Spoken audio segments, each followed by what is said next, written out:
Xbox On. Welcome to Xbox On, a podcast with one host about one console, Xbox. I'm said host Jesse DeRosa, and on today's episode, we'll be talking about the latest Xbox news for the week of April 8th, 2021, including PlayStation's popular MLB The Show franchise is not only coming to Xbox, but Game Pass as well. E3 will be back this year, but different. Help me, I'm playing Nintendo Switch, and more.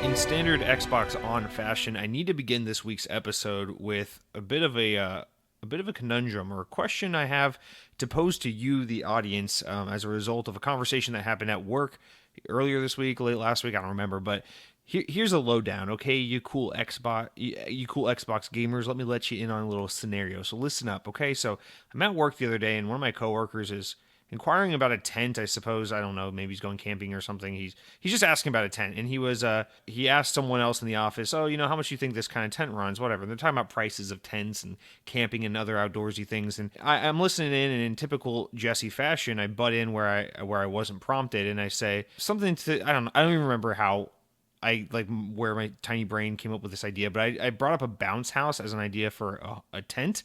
And I said, yeah, a bounce house is probably a better idea for a tent than a regular tent because, and hear me out, a bounce house is it's a fun place. You go in, it's kind of like tent-like shaped, and you bounce around. It's a lot of fun. It's a thing, you maybe rent one for a kid's birthday party or something like that. But that's not what I'm thinking of. I'm thinking, well, they're fun to bounce around, but the reason why they're fun to bounce around is because they're so cushiony and full of air and everything like that. So I'm thinking, isn't a bounce house technically just a tent with a really large base, filled with air to make it fun for bouncing? And that must also be really comfortable for sleeping in as well, because I don't know, it's like sleeping on an extended air mattress, just extra air for extra cushiony, bouncy, soft, comfortable sleep. So I posed this to my coworker. I said, while you're on this search for tents, maybe, just look around, see how much a bounce house would cost you,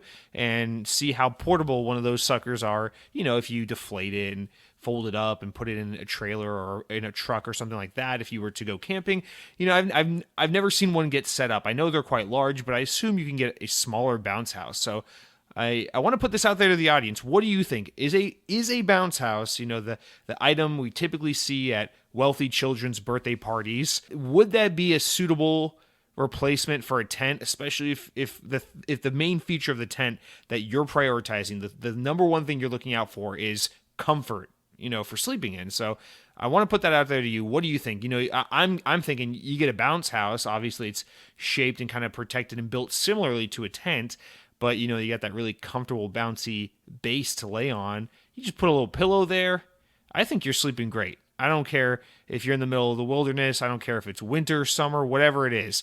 I think if you're sleeping on a bounce house, you're probably having a pretty good night's rest, but that's just me. Let me know what you guys think about that. Now, before we jump into the regular show, I actually have something I want to address, and unfortunately, this is Xbox related, so we're going to have to talk shop for a minute, but I want to mention something I've brought up on the show, and then something I've heard contrary to something I've said on the show many times before, and then just kind of see what you guys think about this, because there's no real concrete information.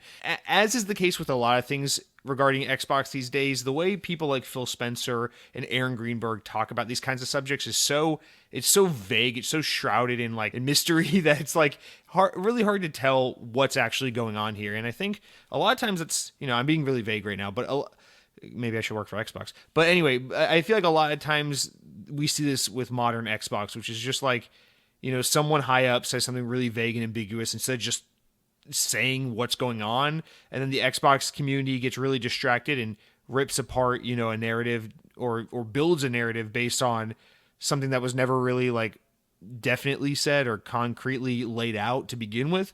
And I guess, okay, let me just jump into it. So Jez Corden, we cite him quite often because I use Windows. He works for Windows Central, and I use Windows Central quite often as as a source for the stories we discuss on the podcast. I'm a huge fan of Windows Central, not just for their gaming news, but actually more specifically for their general Microsoft news. I've been a big fan of that website for a very long time, and I love to support them and click on their articles and read from their site. That's why I make an effort to use them on the show when we're talking about the news. So I want to preface with that just to say, I like Jez. Jez is a really cool guy. I respect him. I appreciate his work and what he's contributed to the Xbox community.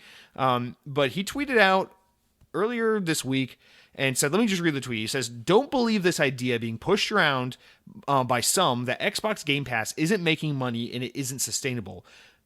I know for a fact that this is simply untrue." Okay. I don't take issue with this. I just want to put this out there. So the reason why I first stopped and thought about this is because I have said on the show many times before, Game Pass is not profitable, and they just keep dumping money into it and doing all this amazing shit and giving so much value. And at some point, the price is going to go up. Something's going to change because there's no way this is profitable. So that's why I want to bring this up, is because I've said on this podcast many times before. Now, I'm not trying to insinuate in any way, shape, or form that Jez Corden has ever listened to the show. He probably hasn't. Probably doesn't know what the fuck it is. That's fine. But what I'm saying is I definitely fall in line with the type of person he's bringing to light here by making this tweet to begin with. I just want to bring up this. This made me stop and reflect a little bit on the fact that I've brought this up so many times on the show before. And you guys have never really held me accountable for this or argued with me on this, with the exception of one Mr. Lethal Migraine who has butted heads with me on this topic before. And it brought me to a point where I was like, you know what? I need to sit down, stop assuming based on, what I've heard, because I've heard from other people, other podcasts, other websites, that Game Pass is not profitable, is not sustainable. So Jez is obviously referring to things he's heard in the media, because I've heard these things as well. So I get that. But then again, it's like, okay, Jez, well, if it is profitable, if it is sustainable, if it is whatever it is you're countering, please explain. You are an insider. You know this shit. You have sources, information. Please tell us what you know. I want to understand more about Game Pass, because this is something I think that is so important to Xbox right now, because everything that happens with Xbox right now is about Game Pass. It's about Game Pass, and it's about cloud gaming and a very, very powerful box. These are the three pillars of Xbox right now. It's a very, very, very powerful home console, if you want to think about gaming in the traditional sense.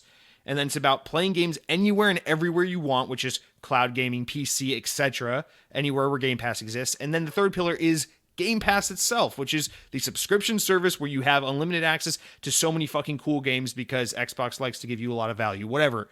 These are the three pillars of Xbox. And it's really hard to sit here and analyze and talk about the brand and all this shit in detail when one of the biggest, one of its three pillars, Game Pass, is so hard to understand, the ins and outs of, because we don't know if it's profitable. We don't know if it's sustainable. None of this. And, in other people like on Twitter, Benji Sales, I'm not sure.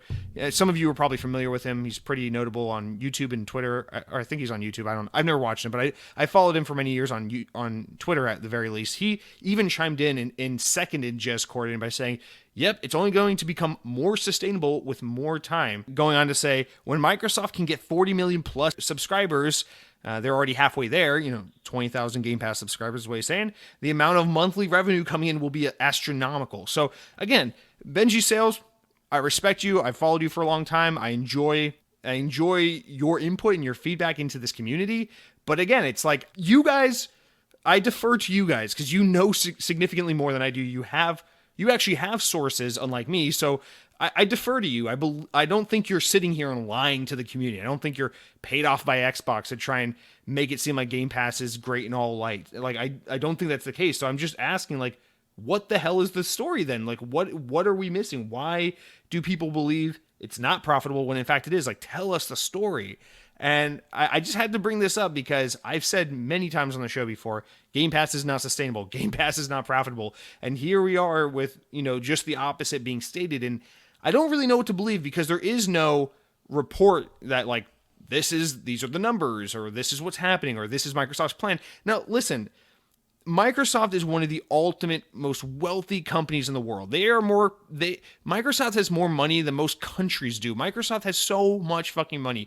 Microsoft could pay the mafia to kill everyone that has ever bought an iPhone over a Windows phone, and they'd still be super profitable and wealthy, and you would never know that the hits came from them because they have that much fuck you money. Like, Microsoft is just so incredibly wealthy that they can afford to have a service like Game Pass get you in the door with little incentives like try 1 month of Game Pass for $1 and do all these kinds of things, like convert your current Xbox Live Gold subscription into Game Pass, for basically fucking free. It's like they can afford to be that company. They can afford to give you really high quality games for a $10 to $15 subscription service. They can afford to take all of their first party content and give it to you for free through Game Pass because they are Microsoft. They have that kind of money. Many, many, many companies in this world do not have that kind of money. You look at services like MoviePass that failed miserably. It's like they were a startup that did not have this money at all.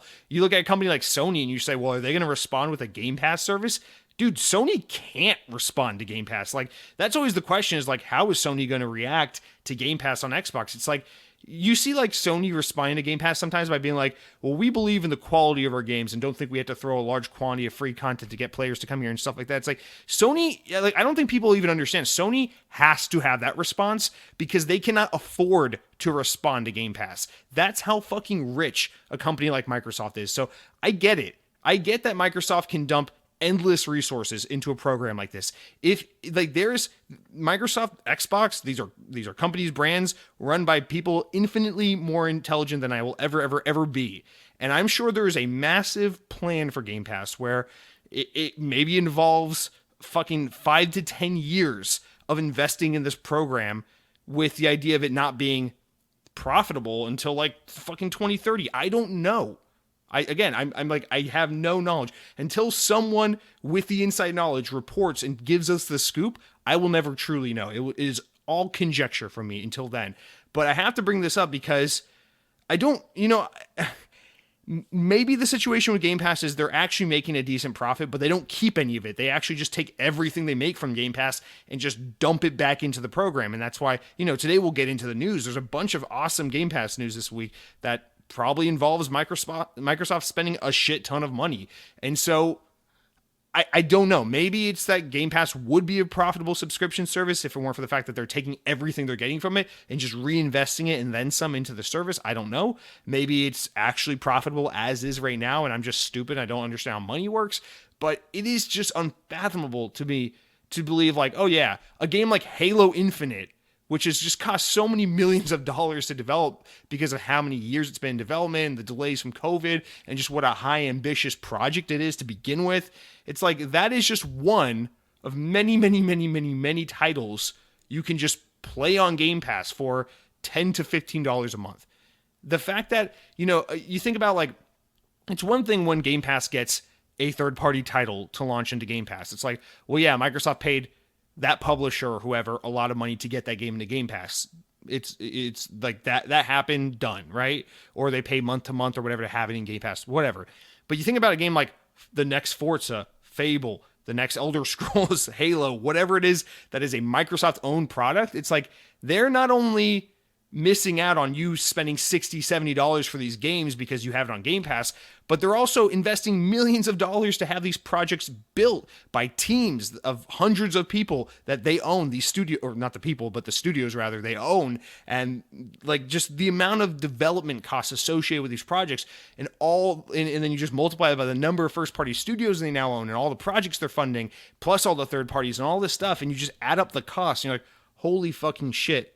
How is Game Pass profitable? So again, it's not that I'm saying this person's right, this person's wrong. It's that I don't fucking know. I can't fathom how it's profitable, and that's a shortcoming of my own. But it seems like there's a lot of people, with really respectable track records who claim that it is either profitable or sustainable at the very least, and that's great.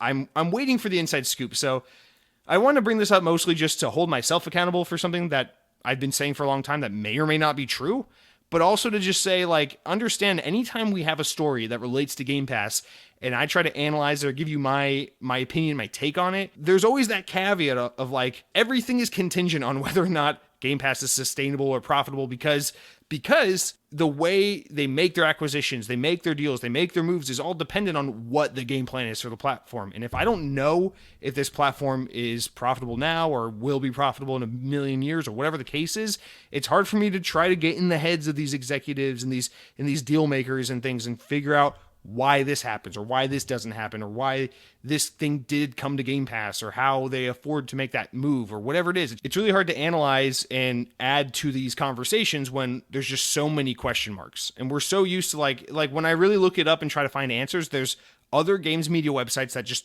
kind of do what I do and they just conjecture based on like what they think and feel and what makes sense, right? There's Reddit threads of people guessing, and then there's people like holding quotes over everyone's heads like, oh, Aaron Greenberg one time said that, oh, don't worry about us, we're Microsoft, we can afford to do this, we're not going anywhere because of Game Pass, I wouldn't worry about it, like Game Pass isn't going to kill Xbox, Game Pass isn't going to kill Microsoft.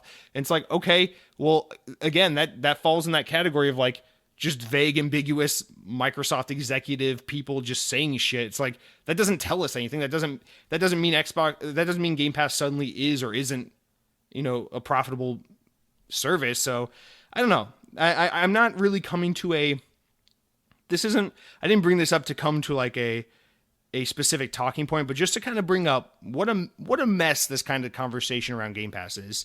And to say, I'm not saying anyone here is right or wrong. I just don't fucking know. So let me know. I don't know. Let me know what you think. I'm sure many of you out there in the audience are significantly more intelligent than I am and have a lot more insight into these kinds of things just by way of understanding businesses more, understanding money more than I do, or understanding money more than myself. So I don't know. Let me know what you think or what you think or what you know. I don't know.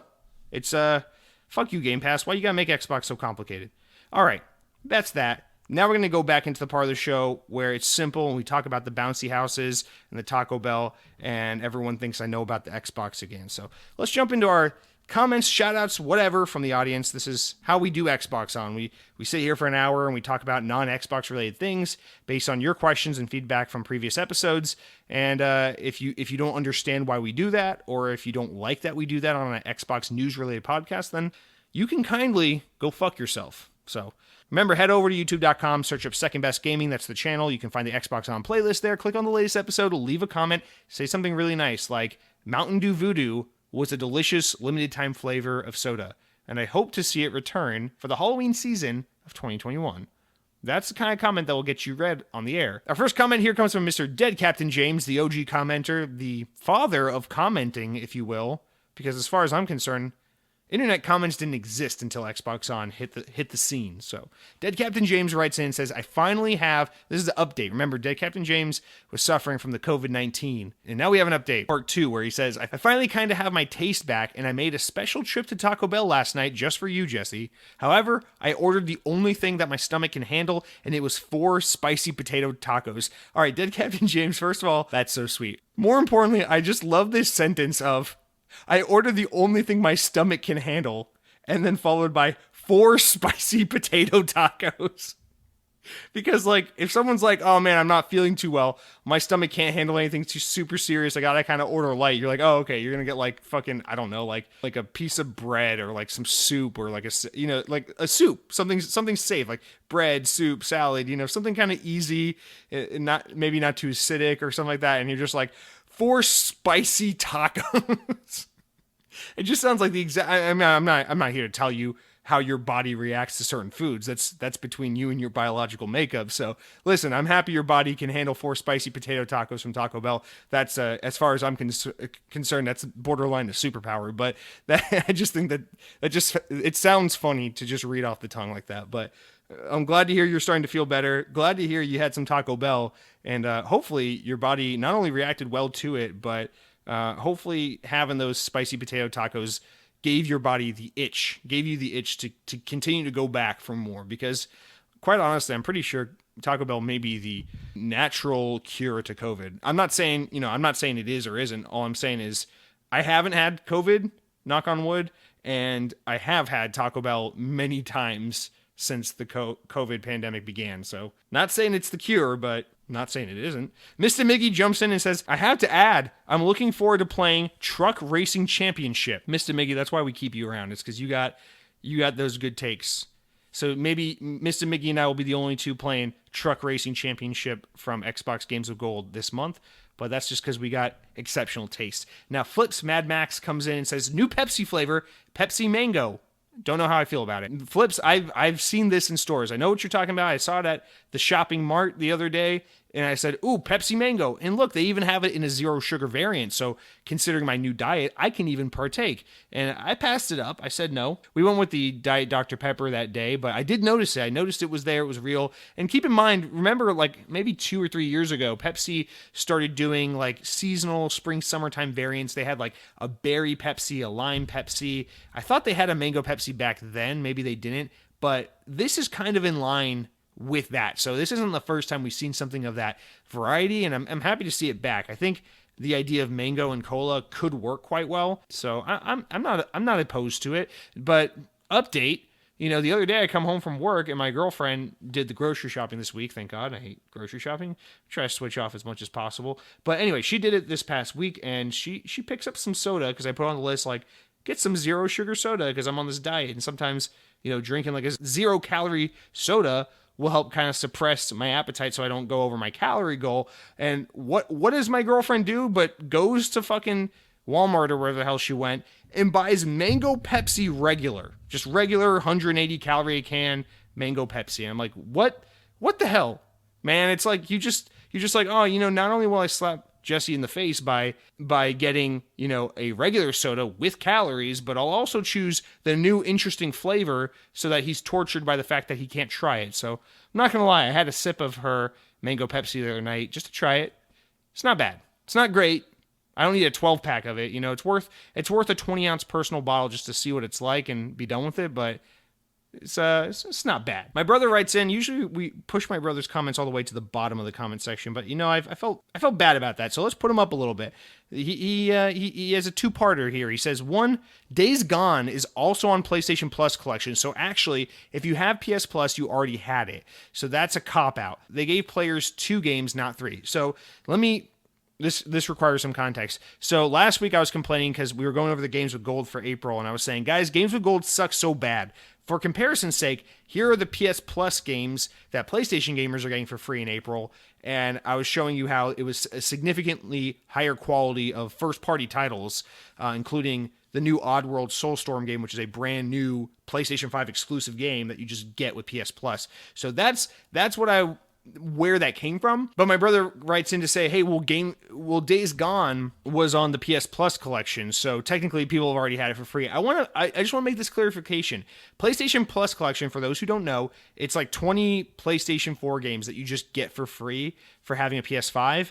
It's exclusive for people who bought the PS5. So if you have a PS4, you don't get the PS Plus collection of all those free games. So you didn't get Days Gone for free unless you have a PS5. And as we know, almost no one has a PS5 because they're impossible to get. They're sold out everywhere. Sony can't make them. Scalpers have them all. Like, no one has a PS5. So very few people got Days Gone for free from the PlayStation Plus collection. So not really a cop-out because there are far more people with PS4s that don't have PS5s who are now getting Days Gone for free versus people who have PS5s and whatever. So just want to put that out there. Also, to kind of compound this, I don't know why I'm defending Sony so hard right now, but also to kind of compound this point, remember a couple months ago, Games with Gold actually had a freak month where they had a really good lineup of games, and one of the games, arguably the best game in the lineup, or definitely the best game in the lineup, was Gears 5. It had Gears 5 in the Games with Gold lineup. Remember, Gears 5 has been on Game Pass forever, so you could say that was a cop-out because you could just get Gears 5 from Game Pass. Why do you need it with Games with Gold? So kind of a similar comment to make if you ask me, but whatever. Just want to put that out there. Also, you say Games with Gold is fun. It doesn't have to be AAA each month. I kind of disagree, but also disagree because no, it doesn't have to be AAA every month, but it should be at least a notable title. It's always something obscure like Truck Racing Championship or like Flower Hunter, and it's like just some stupid indie game where it's like no one's ever heard of this. Like, why are we getting a knockoff of an indie game? It's like, come on, you should at least have something interesting. It doesn't have to be the newest greatest thing, but like give us something people have heard of before. And this month the lineup is just incredibly weak. I think it's just very notably weak, and I just had to bring that up. But Thank you for defending Xbox. You are clearly the true fan. I am a sham.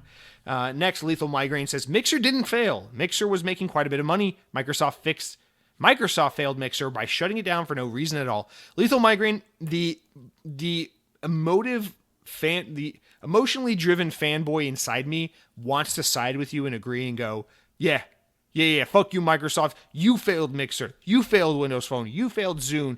You failed Groove Music. All this shit. But let's be honest. Mixer failed. Mixer fucking failed. You and I got into a little bit in the comments about this. Listen, man, it doesn't matter if Mixer was profitable. It doesn't matter if Mixer had its dedicated audience and was being used. It doesn't matter the fact that Mixer, in not just my opinion, but I think objectively, was a superior service to Twitch because it had lower latency. It introduced audience participation in the streams. It introduced things like leveling and just all these really cool, neat meta features that Mixer had first, and then Twitch either eventually adopted or still to this day doesn't have. Mixer was better, I get it, but that doesn't matter. What matters is, did Mixer gain the audience? This is what I was saying about Discord last week, man. It's like Microsoft didn't buy Beam, turn it into Mixer, and invest in it just to see it, be mildly successful and then shut it down because they're evil.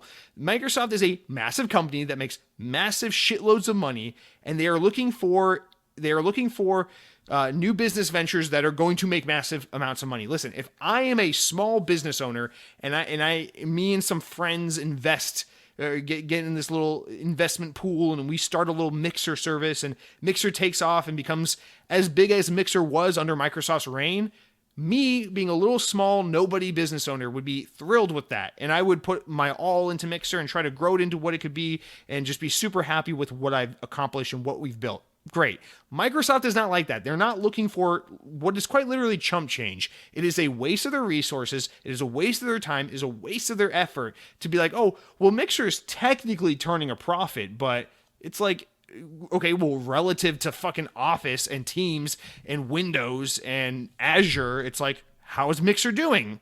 And of course, they probably never expected Mixer to be as profitable as Windows, but they wanted Mixer to be profitable the way Amazon profits off Twitch. They want it to be closer in competition to that sort of thing. Just like Windows Phone. Windows Phone, for the most part, through most of its lifespan, especially the early to mid years of Windows Phone, was actually profitable, especially when they had a lot of like low-end to mid-tier Windows phones that were being sold really well, like that sold really well internationally in Europe and Asia and all this shit in South America. Windows Phone was profitable for the most part, but Microsoft backed off of it and canceled it because it doesn't matter that it's profitable. They're looking to be like Android big. They're looking to be iPhone big. They're not looking to be a moderate success or like a small but respectable success. So Mixer did fail. It failed by the metrics of being a company like Microsoft that is more wealthy than God and failing to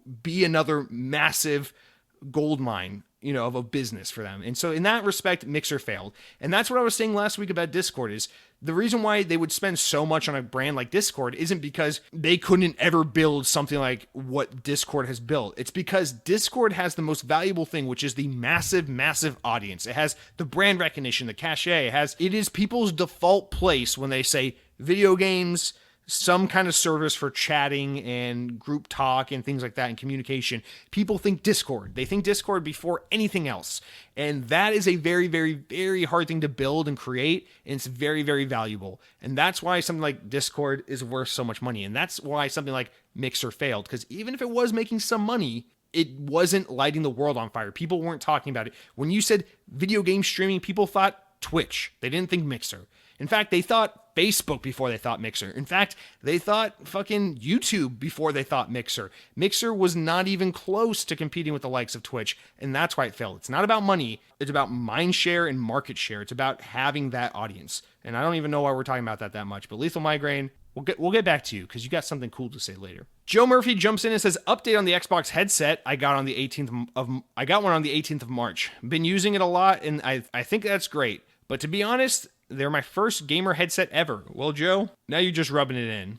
You know I can't be happy for you until I have one. Why you gotta tell me that? No, all joking aside, I'm happy for you, man. I hope your world's been changed Recommendation, go try some games that are better with headphones now that you have your first pair of gamer headphones that you ever purchased. Go try like a horror game, or go try like Hellblade or fucking Resident Evil or something. These kinds of games are really accentuated with the encapsulated with the closed off and isolated headphone experience. I do recommend it.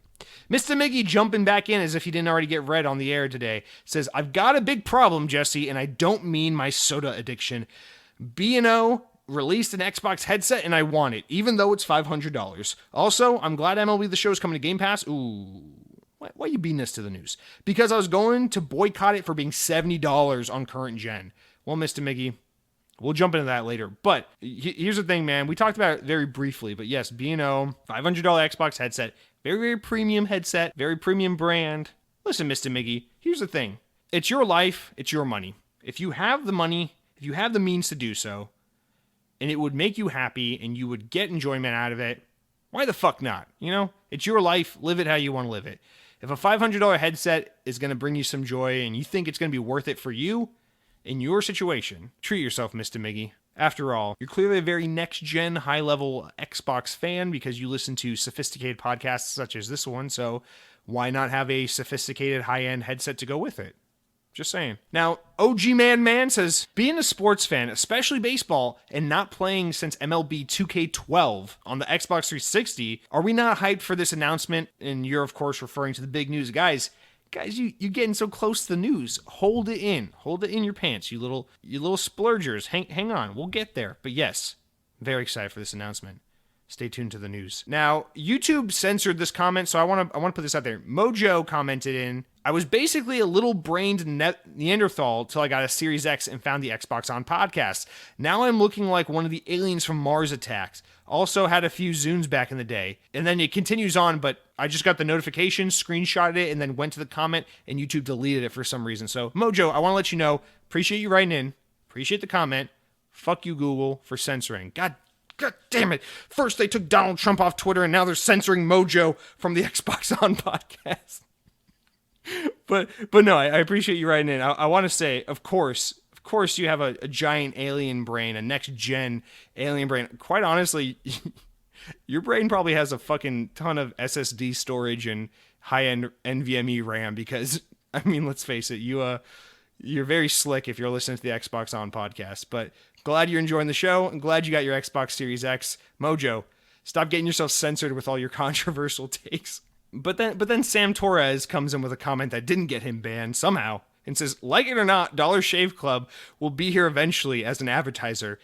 With your trajectory, I'd say that you have another 13 months, and then bam, Jesse's driving a Tesla. Bam, Jesse kicks ex-president out of golfing resort housing complex because he just bought it. And bam, Taco Bell has a menu item called the Grilled Burrito Jesse DeRosa. And bam, Phil pops the cap on Halo at E3 and F-bombs with Keanu Reeves on stage, maskless.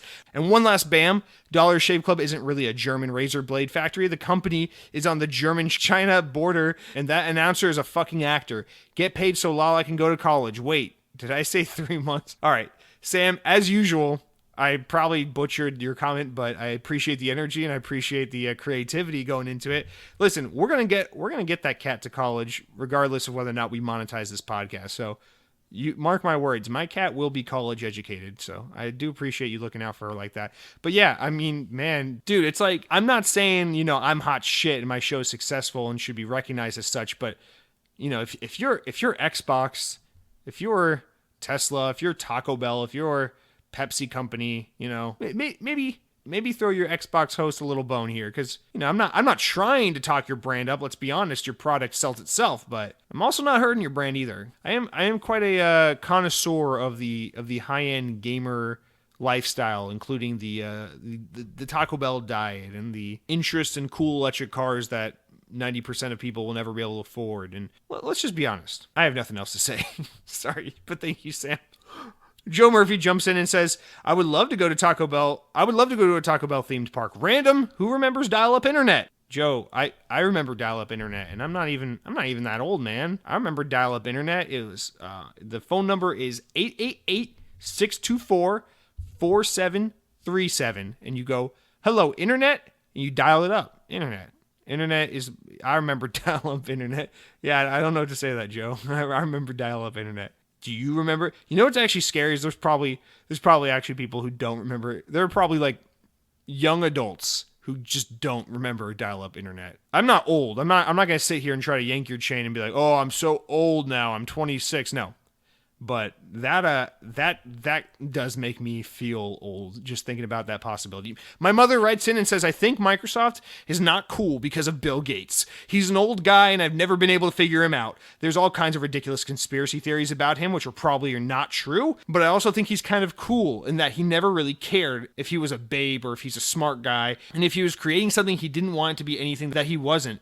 But that said, Bill is the kind of guy that you could call cool, and I think maybe Microsoft suffered because he left." Mom, I appreciate the comment, and I think you're right that Bill Gates is definitely not cool and never was, and you're definitely right that there's a lot of weird conspiracy theories about him, and probably not true. Yeah, I doubt the overwhelming majority of those conspiracy theories are true. But that being said, politely and respectfully, Mother, I gotta say, I don't think Microsoft is suffering because Bill Gates left. If anything, I think Microsoft's like brand and cool factor only kind of jumped up as we get to the years of Bill Gates kind of sunsetting his time with Xbox or with Microsoft and getting away from the company, because as you move out of the Bill Gates era and into the non-Bill Gates era, as we'll say, I guess Steve Ballmer was his successor, and now we have Satya Nadella. I think you get a significantly cooler Microsoft in terms of like what you would consider like mainstream cool. I mean, obviously, yes, Xbox was introduced under the Bill Gates era, but Bill Gates was not the visionary or the shepherd of the Xbox brand. He believed in it and he did help bring it to market, but he was not the mind behind the Xbox. Let's just say that. That was Seamus Blackley, as we all know. So I don't think Bill Gates has really like has really hurt Microsoft by leaving it and making it less cool. If anything, I think what makes Microsoft cool are brands like Xbox, or brands like Surface, were brands like Windows Phone and Zune and things like that to an extent. And pretty much all those projects had nothing to do with Bill Gates. Although you could trace things like Windows Phone back to the Bill Gates era with Windows Mobile and everything like that back into the 90s, but we're not jumping into that. Okay, we're keeping it broad. I think at least the most successful aspects of Microsoft that have ever been deemed as cool are definitely Xbox and Surface. And Surface is the child of Panos Panay, who is quite honestly someone I pray to every night. He sounds like a god just by his Greek sounding name or whatever he is, and I love him. And Seamus Blackley is the mind behind the Xbox and has been made cooler in recent years from people like Phil Spencer. So not a Bill Gates related thing, but I don't know, maybe. I think Bill Gates is almost like, he's almost like an old fashioned sense where it's like, he's not cool. Enough time passes, boom, he's cool. It's like Bill Gates is so lame and nerdy and smart and kind of a little bit of an asshole, as he's famously known to be, that I think that enough time has passed that I think some people look back at Bill Gates and think he's kind of like so uncool that he's kind of cool. So maybe Bill Gates is a cool guy. I don't know. Don't really care, but thank you for writing in with that. And then rounding out this week's episode, we got some Count Skyla who says, "Thank you, Joe, for confirming McPizza was good. It was a special pizza. Remember last week, Count Skyla introduced us to the McPizza, a menu item of a bygone era that McDonald's has never been able to recapture the magic of, apparently. But Count Skyla continues on. Different from every other pizza there ever was. So I have had the brick oven pizza from the, quote, world's largest McDonald's in Orlando back in 2019. It was a beautiful evening, and yeah, my kids got Happy Meals that were super expensive, but it was a good experience. It was a good pizza, no complaints with it all, just not my childhood McPizza. And Jesse, you're right, though. All I'm looking for is the acknowledgement and a medium-sized shrine dedicated to the McPizza at every McDonald's location near the front door. I don't think that's too much to ask for, Count Skyla. You say, and then you continue on with a little side tangent, because why not? You say, "I'm getting goosebumps hearing you talk about the transformative experience at Rainforest Cafe. Good luck on your CompTIA A+ certification. I'm in a sort of similar boat this year, trying to push forward on new paths, so there's not much time for games. But if I time everything perfectly, I'll have infinite time for Halo Infinite. Well, Count Skyla, I do appreciate your anecdote about your family traveling to Orlando and trying the world's largest McDonald's. But more importantly, I appreciate your good wishes on my exam. I've been studying a lot this week, doing a lot of... Oddly, I've been very disciplined in not playing video games and studying for my IT certification, so that's been fun. But yes, Count Skyla, I actually have a similar mindset of you, which is if I just buckle down and work really hard now and make some sacrifices gaming related today, I will have more time for fun later in the fall when we get inoculated with many... Because remember, not only is Halo Infinite the biggest deal in the world right now, because it just is, and fuck everything else, politics don't matter, video games matter, but more important than that, remember that because everything in the world of video games got delayed out of 2020 and is now being delayed out of like early to mid 2021, keep in mind, this just means late 2021 into all of... maybe even up to like 2023, is just going to be a fucking massive wave of just games that were scheduled to come out at that respective time, plus games that were delayed out of 2020 and 2021. So we're just going to get absolutely just crushed by a massive wave of new releases, big AAA games, lots and lots of games in the coming 12 to 24 months. So prepare for it. Not only is Halo Infinite like a massive deal for this fall, but it's probably like the kickoff for this next year or two of tons and tons of games coming out, because as we move out of this COVID era, as people start to vaccinate and things start to normalize a little bit, I think you're going to see a lot of these games start to kind of level out with development periods and timelines and things like that, and we're just going to get fucking flooded with new game releases. So it's going to be interesting to see, to say the very least. And our one final last comment of the week, just because Lethal Migraine always has to have the final laugh, I just want to read this because I'm a little jealous. Lethal Migraine says, it happened.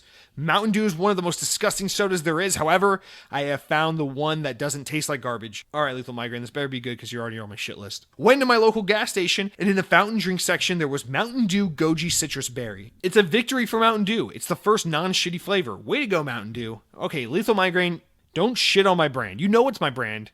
You know I love Mountain Dew the way a mother loves her child. You know I love Mountain Dew the way that I honestly don't know what else loves something as much as I love Mountain Dew. But you know I love Mountain Dew, so why you gotta be like that? But here's the thing. I'm a little jelly because I know of the Mountain Dew Goji Citrus Strawberry flavor. I'm a follower of the Dew Discord. I'm a follower of the Dew Reddit. So yes, I'm familiar with these flavors. I don't have access to this flavor. It is not available here in the state of Florida. So number one, jelly, because I've never had it. I've always wanted to try it, and I've heard great things about it. And now here you are confirming that it's great. So the fact that you like it and you hate every other flavor tells me it's probably not a very Mountain Dew tasting Mountain Dew flavor.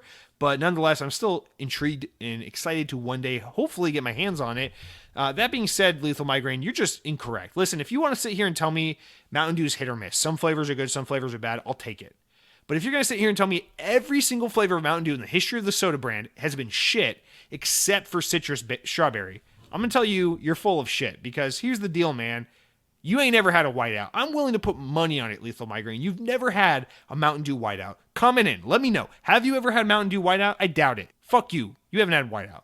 It's so good. You can't hate Mountain Dew whiteout. It's just, I think where you live, you might even have access to it. So go find it. Try it. Lethal Migraine, please. Why must you be so cruel? And that's going to do it for all of our comments, shout-outs, and whatnot from this week. Remember, for next week, guys, don't be shy. Reply. Next, we're going to jump into what I've been playing. But before I can tell you about what I've been playing, I mean, how could I tell you about what I've been playing without telling you what I've been eating? Guys, I'm really excited about this week. It's been a while since I've had a true, like, you know, it hasn't been too long since I've had, like, oh, that was good food. No, that happens all the time because I'm a fat ass. But it truly has been a long time since, like, I've eaten something new and gone, I honestly cannot wait to tell the world about this. And maybe you can make the argument for 3D Doritos from a few weeks back. Maybe. But this is something that's so closely related to something that's so important to me that it just further extends my excitement about this beyond just the fact that the food itself was good. So let me stop speaking in vague terms and tell you about what's going on. About 2 years ago, the Walt Disney Company targeted me, and they said, what's the one thing Jesse loves more than anything? And they looked far and wide. They looked at my family. They looked at video game preferences. They looked at where I'd love to live, what I would like to do for a career. They just looked at anything that can really make a human a happy or unhappy person. And they really, and to their credit, they really zeroed in the one thing that matters the most, and it is pizza. And they said, it looks like Jesse's favorite pizza in the entire world is the Disney pizza. And I've talked about the Disney pizza on the podcast many times before, and we won't get too into it, but basically, the Disney resort hotels at Walt Disney World all sell this $15 large family size pepperoni pizza. It is very much a frozen pizza, but there's nothing better than like when you're on a Disney vacation, coming back to your Disney resort hotel you're staying at after a very long day in the parks, being very exhausted, going down to like the resort food court or something like that, and just being like, hey, I'll take one of those $15 pepperoni pizzas.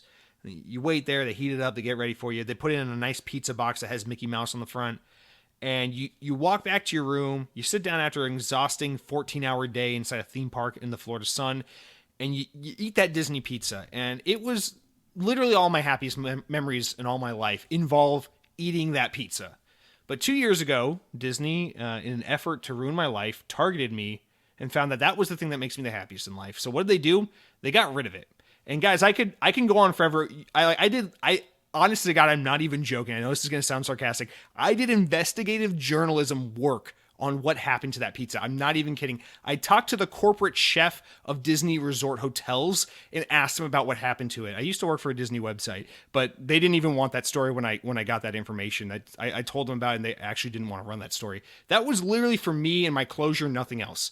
So why am I bringing this up? Well, I'm bringing this up because ever since that pizza went away, I've been just walking around this earth aimlessly with a massive hole where my heart should be, trying to find out what you do when you don't have your Disney pizza. Sure, there are other great pizzas. There's the Giovanni's down the road. Back home in Atlanta, we got the Pepperoni's Pizza. There's still like your pizza's pizza. It's always sufficient, right? You can always get Domino's or the local New York place that's not that great but claims it's real New York pizza, and just try to satiate your need for the za.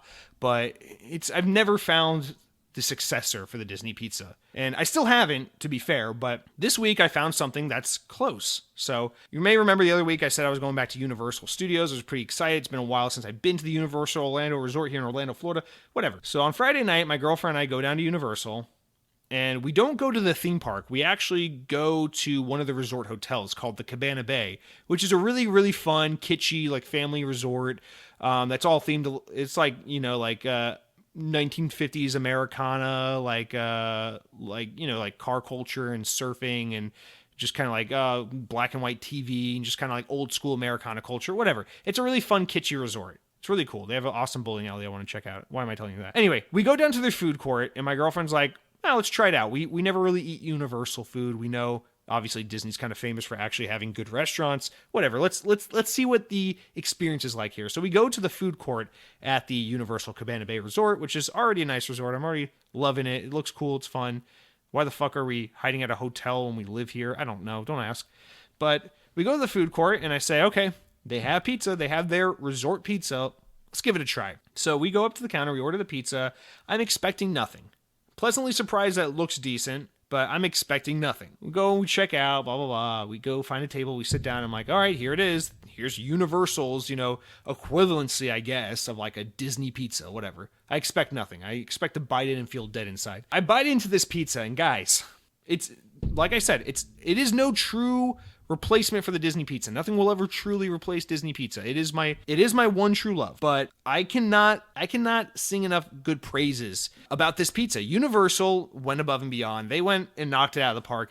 This is the best alternative I've ever had. This is the closest thing to, it doesn't taste like a Disney pizza, but it is the closest thing to replicating that objectively shitty frozen pizza that surprisingly hits the spot and tastes really good and would probably be super ideal to take back to your hotel room after a long day in the theme parks kind of thing. It nails that thing really, really well. And it's a great pizza. And my girlfriend agreed it was delicious. We ate it. It was good. It's inside me. It's probably no longer inside me because it's been about a week. But guys, this is it's been a transformative experience. And I've said many times in the past, when it comes to the theme parks, I love them all, but Disney's the one that's the most special to me. And, when I have free time to go to the parks, 9 out of 10 times I'll go to Disney because I just love it there so much. But because I've had the Cabana Bay Resort pepperoni pizza, because I've had it, because I've been to the Universal Resort in Orlando, and I know what their pizza program is all about, I don't know that I'll ever I don't know that I'll be able to continue to go to Disney as frequently as I normally do, because now there's this carrot hanging from a stick. There's that dangling carrot saying, yeah, you can go to Disney like you normally do, or you could go to Universal and get the pizza, and that's enticing. How are you gonna say no to pizza? So it's a long one, but I just had to indulge in this conversation because I indulged in the za, and I had to let you know, guys. If we're talking about a great place to take the family, a great way to have a great vacation, I'm going to recommend you scoop the family up, you put them in the minivan, you put them on an airplane, whatever you're comfortable with, and you go down to the Universal Orlando Resort. Book a hotel, book a room at the Cabana Bay Resort. Do it. You'll thank me later. You'll be glad you did. And get on down to their food court and try that pizza, because I don't know, it tastes like Xbox to me. But anyway, that's what I've been eating, guys. Super excited about that. Planning on going back pretty soon and eating another slice there. It was just that good. But I think I might as well just talk about what I've been playing now, because I mean, how do you follow up a topic like that, right? You don't. So what have I been playing, guys? Like I said last week, I'm kind of taking a step back from the gaming a little bit. I'm trying to get my IT certification, so I'm trying to spend more and more time studying and working on that. And when I do play games, try to play more of like jump in, jump out, kind of like light multiplayer stuff, because I just don't have the time to invest in a really big, serious game right now. So I'm kind of bummed out because I had this past Friday off work because I actually have too many vacation days that are going to expire soon. So I just cashed one in because I was like, oh, Outriders is going to be fun. I'm looking forward to that game. So I requested that like a month or two ago. And Friday came around and I was like, you know what? I know Outriders came out today. I have no interest in playing it. So I forced myself to play like an hour of it. And I agree with what I said before. That game's great. It holds up well. It's really fun. I know that one day it's just going to bite me in the ass. I know one day it's just going to bite me and I'll just have the itch to play Outriders and I'll go nuts on it. But for right now, I'm just kind of like, not really feeling it, unfortunately, even though it finally came out.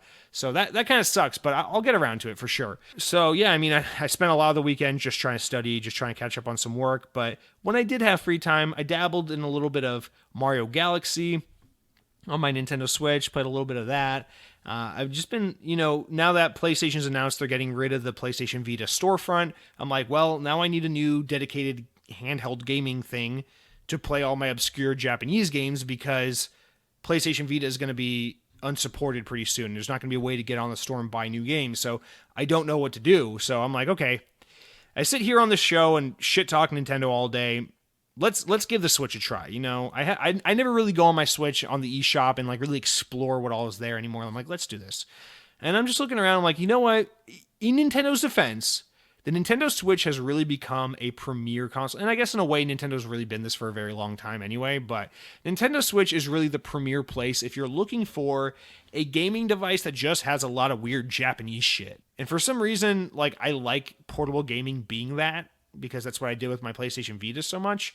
So I'm like, you know what? Let's fucking try and make it happen. So I downloaded some stuff on my Nintendo Switch. Honestly, I played more Switch the past few days than I have maybe in the past year. I played just a decent amount of Switch, a little bit every night before bed and things like that while I'm laying on the couch watching TV, just kind of an unwinding thing.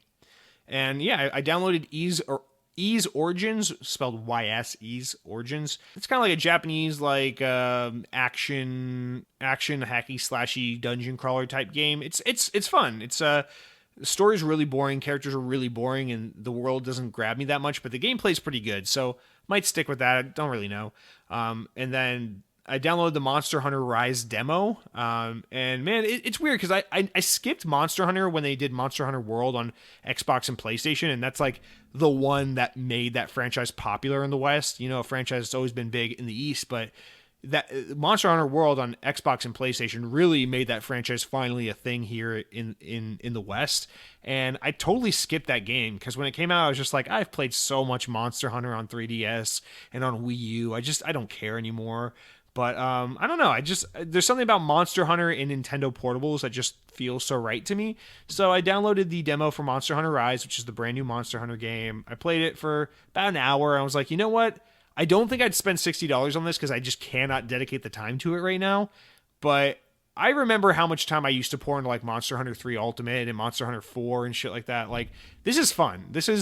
It reminded me how much I used to really enjoy Monster Hunter. But again, that game's too much of a time sink, and I don't even have time for the games I already knew I wanted to play, let alone time to add some. If I had time to invest in like a big Japanese game right now, I'm gonna go play more Yakuza. I'm not gonna do Monster Hunter. So it was fun, but no. And then the big one I've been playing has been Tokyo School Life, which is a visual novel. It's an anime visual novel. I've always wanted to try one of these out, so I was like, fuck it, we're doing it. And I gotta be honest, guys, it's a little more dating sim than I thought it was gonna be. I thought it was gonna be more like a cool story, but it teeters a little bit on the edge of like kind of creepy weeby dating sim shit. But I'm not gonna lie, I'm enjoying the hell out of this game. It's kind of hitting the spot. It's nice to just read 20 minutes of this before bed and just kind of be like, okay, and just so you know, yes, my girlfriend knows I'm playing this game, but it's creepy. It's like you're like this foreign exchange student and you like meet all these cute Japanese girls and you can try to date one of them and all this shit. And one of them turns out to be like a massive pop star and all this crap. And you're like juggling your social life and your home life and all this crap. And you're like like presumably like an American or something in Japan, just trying to assimilate. And it's a little weeby. It's a little weird. It's a little creepy. And I think fetishizing the culture, so to speak, which is funny because the game is Japanese developed. So I guess that kind of negates that statement. But anyway, it's weird. It's one of those games where it's like, okay, it's not like a porno or anything, but I definitely got to let my girlfriend know I'm playing this game just because I feel like that might make her uncomfortable. She's like, what the fuck are you, why is there so much grunting and weird, like Japanese noise coming from your Switch right now? So she knows I'm trying to court this girl Kieran right now, and I'm trying to see if she'll be my friend, but she doesn't seem to like me very much. So that's Tokyo School Life. Guys, I know I've turned into a total fucking weeb this past weekend. Please do feel free to throw virtual tomatoes in the comments section. I probably deserve it, but that's just what I'm feeling this week when I'm not working on my coding homework. Aside from that, I'll be honest, all of that time spent with all those games probably totals up to like 4 hours of gaming this past week. I really haven't played a lot of games. It's like maybe 4 hours worth of game time I've spent. Really, what I've been doing in my free time when my brain is turned to mush from all the studying and working and waking up early and commuting and everything, really what I've been doing is just actually watching a surprising amount of TV because I don't watch a lot of TV. TV is usually something I keep in the background as noise, but I got a 1 month subscription to HBO Max because I wanted to see that Godzilla vs. King Kong movie. I was like, okay, whatever. I'll do a month of HBO Max. I'll watch Godzilla. I'll watch Justice League, the Snyder Cut, all this stuff. I kind of am interested in it anyway. And then I'll cancel my subscription. But I gotta be honest, man. This weekend I'd never seen Batman vs. Superman or Justice League. So I watched the extended cut of Batman vs. Superman. I watched the Snyder Cut of Justice League. I watched Godzilla vs. Kong. And I'm like, you know what, dude? HBO Max, and I'm building out my watch list right now.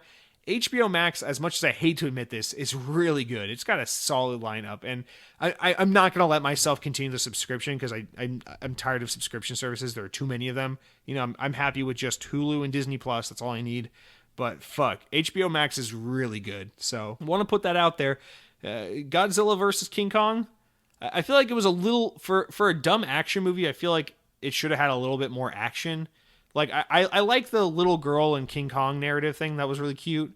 And I like the action scenes a lot. And the movie looks good and it's fun. The other narrative, the Godzilla narrative with the kids and the engineer guy, it felt a little too, like, Stranger Things knockoff for me. And I just don't care about it. It wasn't that fun. But I will say that movie is pretty fun. And then as for the DC movies, I know this is what I've been playing, but fuck you. I've been watching TV, so let me have it. I gotta say, man, I spent the past 5 years of my life listening to people just shit on these DC movies and talk shit about Batman vs. Superman, how all these movies suck for so long. And now that I finally watched them, I gotta be honest. Again, I've only seen the extended cuts, which are considered the better versions, but I think Batman vs. Superman is a way better movie than people give it credit for. I actually like that movie, especially the third act is particularly strong. I really enjoy that movie. So maybe I'm just crazy here, but as someone who usually doesn't even give a shit about DC heroes because I think Superman is an incredibly boring character, I think Zack Snyder's portrayal of Superman from both Man of Steel and from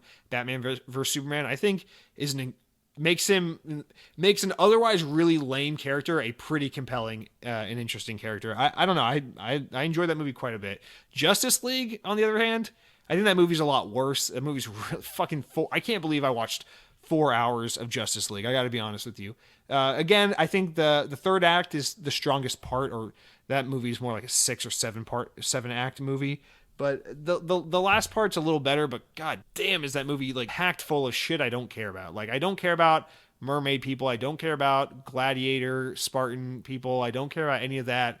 I just care about Batman and Superman and maybe a little bit the Flash. I feel like Cyborg is he's just a little stale and boring. I wish he had more depth to him. Flash isn't even all that good. I just think he's potentially an interesting character. Why am I even telling you this?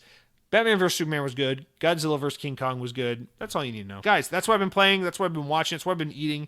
You know everything I've been consuming. I'm a consumer, and those are the goods I've been consuming. And with that said, I think we should probably, nice hour and 5 minutes in, let's talk about some Xbox news. Insert ad here. Okay, our first story this week, as we've teased before in the comments earlier in the episode, from Windows Central, as we'll read it, says that it was no doubt a shocking announcement when it was revealed that MLB The Show would be coming to other platforms in 2019. This marked the first time in the franchise's history that would be released outside of the PlayStation platform, which was exciting for many baseball fans. However, with a brand new announcement today, Xbox players will have even more reason to be excited when MLB The Show 21 launches on April 20th. An official blog post from Xbox Wire, it was revealed that MLB The Show 21 will officially be coming to Xbox Game Pass. Not only is the game coming to the service, but it is also launching day and date on Game Pass. MLB The Show 21 will be playable on Series X, Series S, Xbox One, and playable on Android and tablets via Xbox Cloud Gaming. The game features cross-progression and cross-platform play, making MLB The Show 21 incredibly accessible to both new fans and seasoned veterans, blah, blah, blah. In addition to this announcement, GamesIndustry.biz reports the following. MLB The Show 21 is coming to Xbox Game Pass due to a request from the license holder, Sony has said. The baseball game is made by Sony's San Diego studio, as many already know, and has been exclusive to the PlayStation platform for over 15 years. However, in 2019, the license was up for renewal, and MLB requested the game be released on more than one platform in an effort to widen the franchise's reach. More than that, the game also appears to be on Game Pass, a decision that was down to MLB, not Sony, not Microsoft. Sony responded on the situation saying, quote, as part of the goal for this year's game, MLB decided to bring the franchise to more players and baseball fans. The decision provides a unique opportunity to further the established MLB The Show as a premier brand for baseball video games.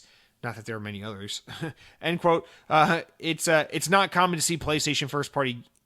It's not common that we see PlayStation first party games appear on other platforms, but this tact has been successful in the past for its rivals. Microsoft's Minecraft, for instance, is one of the most popular third-party games of all time, and it's on Nintendo Switch. How do you like that? I read this story with more enthusiasm than regularly. You like that? You like that? Anyway.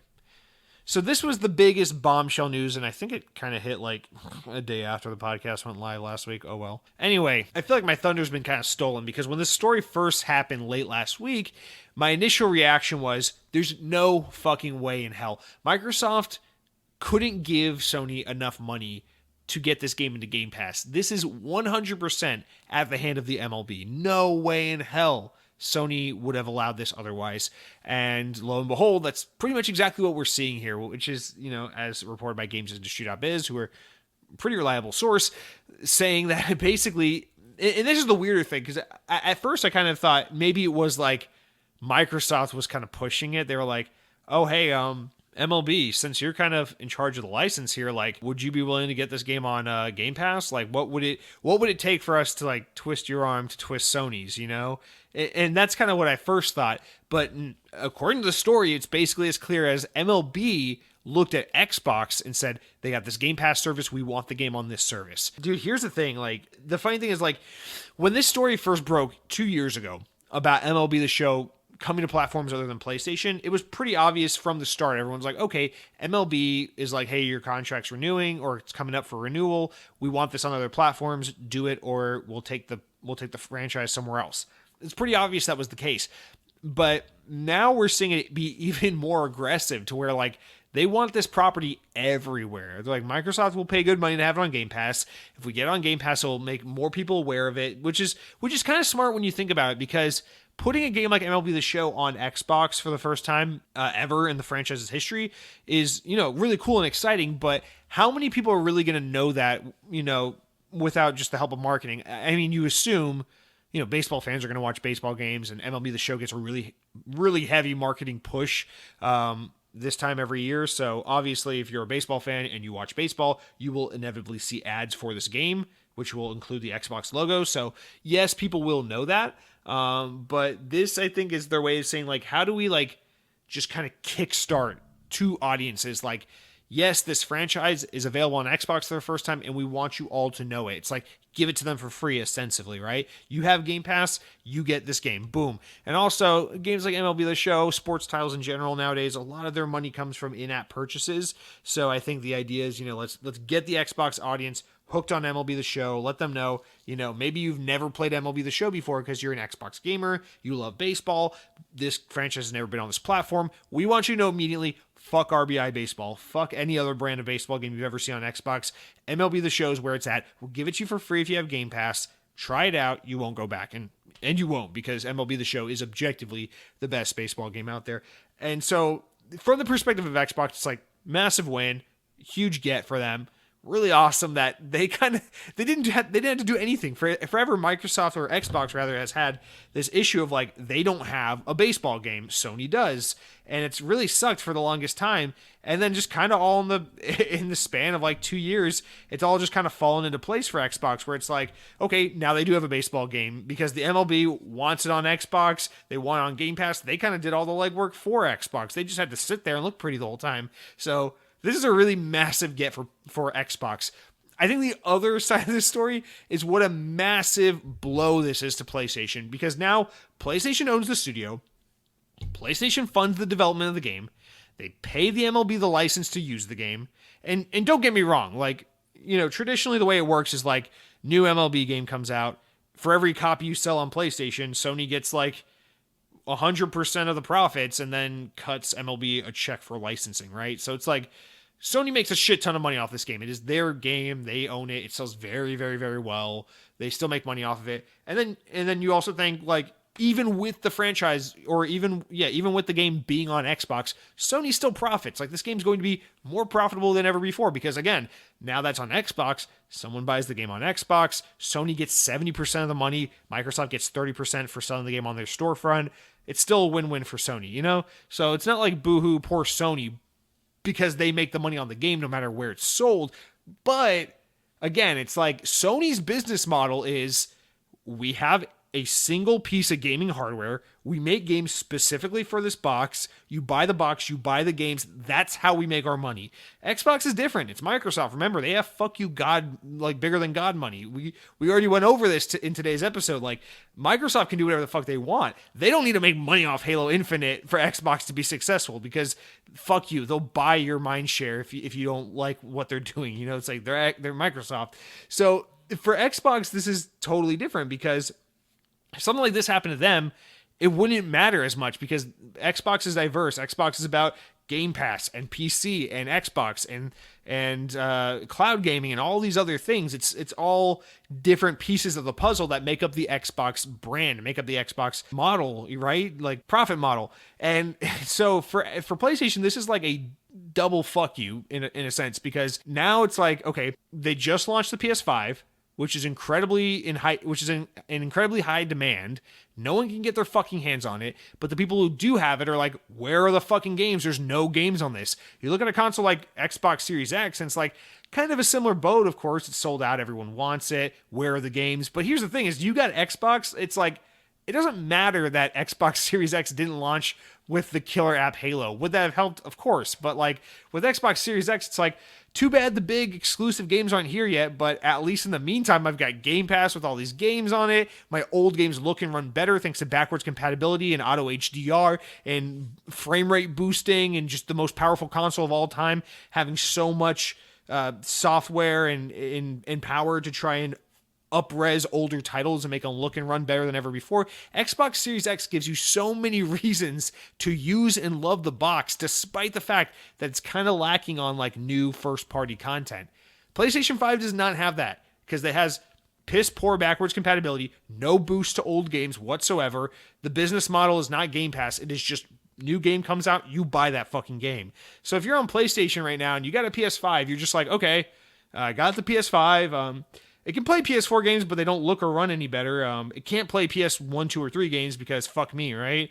Okay, well, at least we're getting big exclusive games. They're on the way, but they're not here yet. So we'll just wait on that. And of course, when it comes out, to pay $70 for each one of them. And well, look at this, we're getting a baseball game. It's like, yeah, well, the baseball game, you can go buy that for $70 and enjoy it on your PS4. Over here on Xbox, it's going to be free with Game Pass, and it's probably going to look and run better because Series X. So it's like, Microsoft didn't do shit, and it's like they robbed PlayStation of an exclusive game. And I don't say this to be like, PlayStation dumb, Xbox good, but like, this is just a really funny situation. How it's like, it reminds me of that SpongeBob episode where like they get lost in the woods and SpongeBob and Patrick just like sit down and the magic conch tells them everything's going to be okay. And then like the airplane just drops the picnic and all the food down from the sky. And they just sit there and everything works out. It's kind of like that joke a little bit, because Microsoft's just sitting here like, we don't have games. We don't have fucking. We don't have a baseball game. We don't have access to this really popular franchise that we love to have on our platform. They just sit there and do nothing, and then just fucking best baseball game of all time falls into their lap.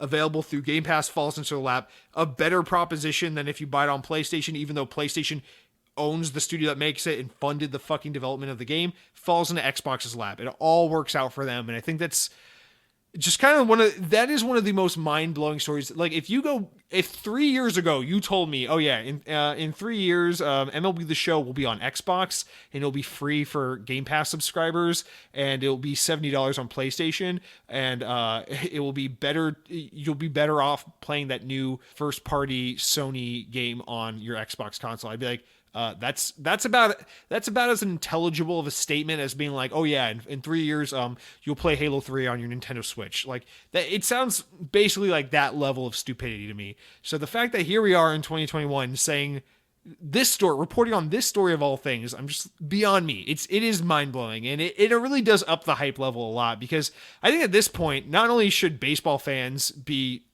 Xbox fans who love baseball, should not only they be really excited about all this, but now I think you've got people who are just genuinely curious about what a weird story this is and what a weird happenstance all this shit turned out to be. That you probably have people like, I'm not saying you're going to make big MLB The Show fans out of people who don't like baseball, but now all of a sudden you got people who probably wouldn't ever really pay attention to MLB The Show who are probably going to be like, you know what? Let me check that game out. Let me just go ahead and download that off Game Pass, because what a fucking weird story. This game is caught up. Kind of like how like 6 Days in Fallujah, how like stupid websites like Kotaku are bitching so much about fake controversy that they've probably drawn so many eyes to this game that would have otherwise never thought of or played this game to begin with. Kind of similarly in that vein, I think like all of this weird wackiness of what happened here is going to just draw a lot of people who normally wouldn't play a game like MLB The Show to just be like, yeah, fuck it, I'll download it and give it a try. Now, MLB The Show is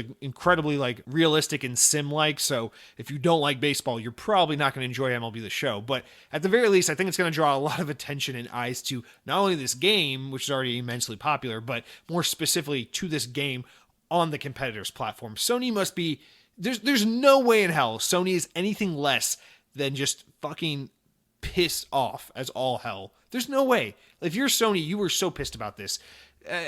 Happy in the one hand of like, yeah, you're going to make a shit ton of money off this game. Sure. But, oh my God, this is a bad look for play. Because now if you think about it on PlayStation, what do you got? You got Returnal, which is coming out this month, which I think looks really good. I want to play it, but that's not a true like AAA game. That is like a AA second party game. Exclusive, but you know, they just got Oddworld, but that's kind of smaller. But before that, they had nothing. They had Spider-Man Miles Morales, which was also on PS4.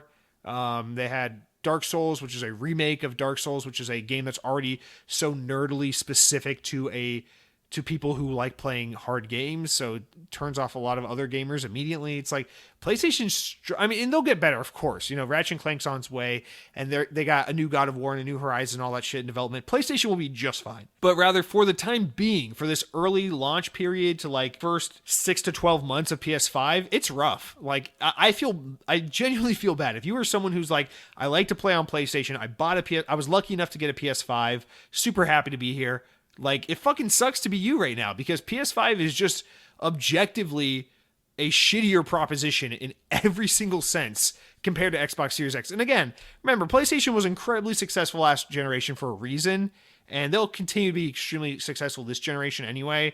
PlayStation basically has Apple brand recognition, where it's like they can be god awful to you and you're still gonna love them anyway, whereas Microsoft has got like Microsoft recognition, which is like they can be incredibly good to you and you're still going to give them a hard time because they gotta really make it up to you and really prove themselves. So it's not, I'm not trying to say PlayStation's in a shitty spot permanently here or they're fucked, but like this temporary scenario they're in is really interesting to see, because like I said this long before the Series X even came out, and I'll stand by it today. The Xbox Series X is going to be a significant, the Xbox Series generation, whatever this generation is, whether it's Series S, Series X, whatever else comes on around it, whatever the Xbox One X equivalent is of the Series X, this generation is going to be a much, much better generation for Xbox than the Xbox One generation was, but it is still not going to come close to beating the PlayStation 5 in terms of lifetime sales, in terms of engagement, and just general interest.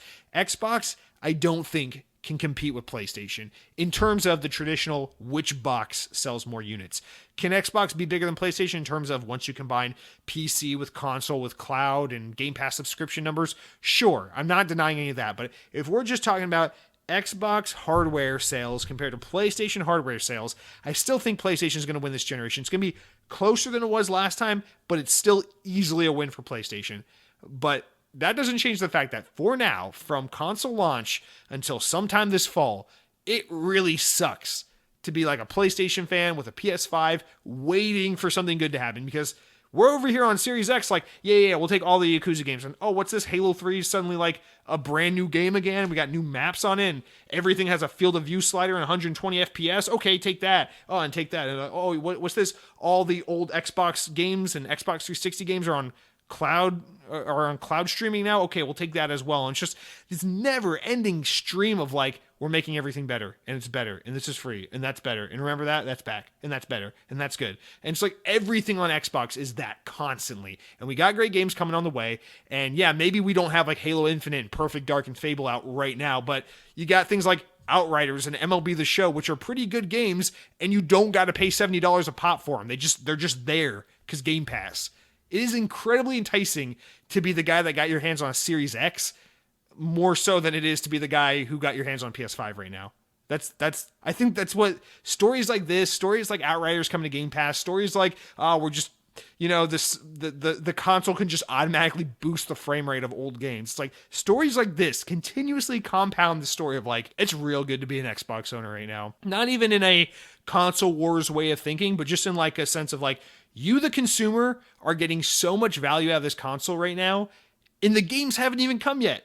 Like, the main reason you're buying a Series X is because eventually you want to see Halo Infinite running on the most powerful console ever made, right? Eventually you want to see the next Forza running on the most powerful console ever conceived by mankind. But we haven't even gotten there yet, and you've already received $500 worth of amazing incentives and reasons to own this console, in my opinion, at least. So I think that's pretty fucking cool. I think it's really cool. And I think to a larger extent, Microsoft deserves more credit for this, and I need to give them more credit for this, because I was a little more critical leading up to the Series X launch about this very thing, which is it was a little like unsexy and not fun to be like, oh well, their whole thing is like no more generations, and like as long as the hardware can kind of support the vision of the game, there's no reason why they can't put a new game on older Xbox hardware also. It doesn't need to be exclusive to the Series X, with them talking about things like Halo Infinite coming to Xbox One and stuff like that. And it's like, that's all really good. honestly, it's great for the consumer, it's great for the market, but it's also like really kind of disappointing for that whole like, oh, you want those exclusive experiences to get you pumped about the new console. That was kind of a thing I was weary of, and I criticized Microsoft to an extent about these things leading up to the Series X launch, but I was totally wrong about it, and Microsoft was totally right. This is one of those things where like these like visionary techie people, they read the tea leaves and they knew where the industry was headed. They knew that at this point, it's not like the jump from like Xbox original to Xbox 360 where it's like out with the old, in with the new. It's like we've reached a point in gaming where we don't want to throw out the old, forget the old, and adopt the new. We want to bring the past with us. We want the backlog to be sustainable and things like that. Like we still want to play Destiny 2. Like we need Destiny 2 to look and run better on our new consoles, because just because you have a new box coming out doesn't mean we no longer want to play these games as a service types games, or like we don't want to go back and play the older entries in this franchise. We've reached a point, gaming has matured to an extent where I think even more casual gamers are more cognizant of the backlog and the history behind gaming. Gaming has enough history to it now where it's like, if you want to go play Jade Empire on the Xbox original, it's getting to be an old game. It's not like in the Xbox 360 days when that was just one generation behind. Like that's now that game is now 3 generations back. It's like that's kind of an obscure game to get your hands on. And I think Microsoft understands that we've reached the point in gaming, or video games has reached that level of maturity now where like even more casual gamers are going to be cognizant of these things, and they're going to want access to the old, and they're going to want the old to look and run as we remember them running, and not like pieces of shit. You go back and play a game like Super Mario 64 on an N64, that game looks and runs like shit. You play a game like Super Mario 64 on a Nintendo Switch, it looks like shit, but it feels and looks a lot better than the Nintendo 64. And why the hell did I use Nintendo as an example for that? I could have used Xbox for an example. Go play Halo Combat Evolved on your Xbox original on a CRT TV and tell me that looks and feels as it did in 2001. It doesn't. Now go play Halo Combat Evolved on your Xbox Series X with FOV slider and 120 FPS and HDR support on a 4K TV and tell me how it feels. It feels how you remember it playing. And that's really important, and Microsoft gets that. But I don't know. This was a story about MLB The Show coming to Game Pass, but I think this is just the latest in a long line of like, damn, this is, despite the fact that like what a big missed opportunity that they didn't get Halo out in time for the Series X. It's so sad that we keep seeing the Taco Bell ads and shit like that for like Halo Infinite, because clearly that game was, you go to Target and go into the toy aisle and you see the Halo Infinite action figures and Mega Bloks toys, because the game was supposed to be out by now. It sucks that they missed it, but I think even despite that, they still came out on top. Despite the odds, and some of it was Microsoft was just, they just had they made the right choices. They made the right choices and they knew what they were doing. But another part of it is they just kind of were at the right place, right time, and got lucky, honestly. I don't know. It's just exciting as an Xbox fan to be like, hey, it's working out for them. Because at this point in the Xbox One's cycle, when we were 5-6 months into the lifespan of the Xbox One, it was not looking like this. This time into the Xbox One's life cycle, we were like, all right, we got Rise Son of Rome, we got Titanfall, we got Kinect Sport Adventures or whatever.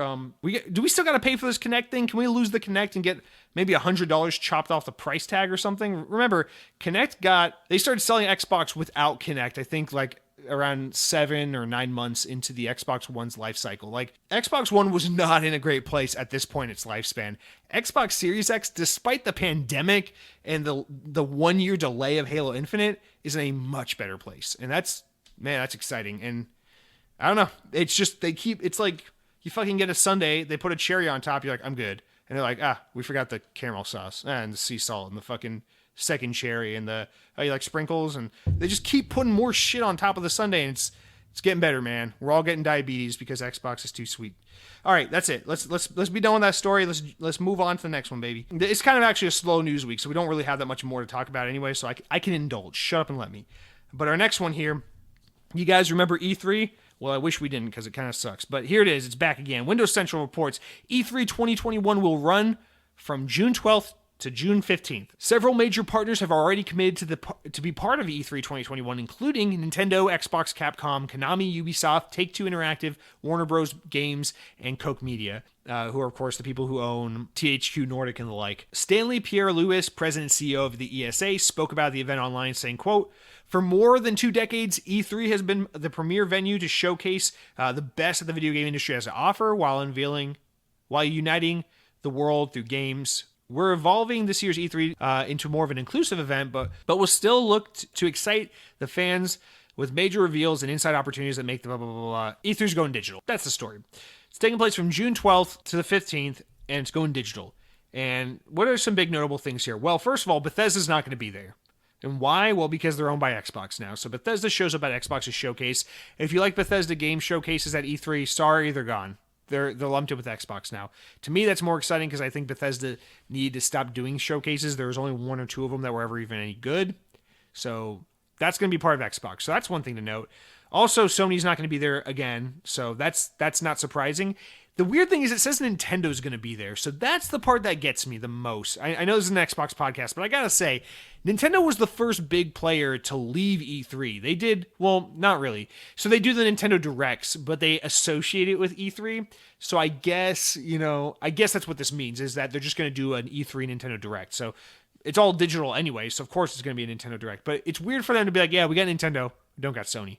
Because usually it's like the one they definitely don't have is Nintendo. But whatever, that just means Nintendo Direct anyway. Yeah, so I don't think all these brands or all these companies that they've mentioned here means that they have a showcase. For example, I think Nintendo will do an E3 Direct. I think Xbox will do some kind of showcase.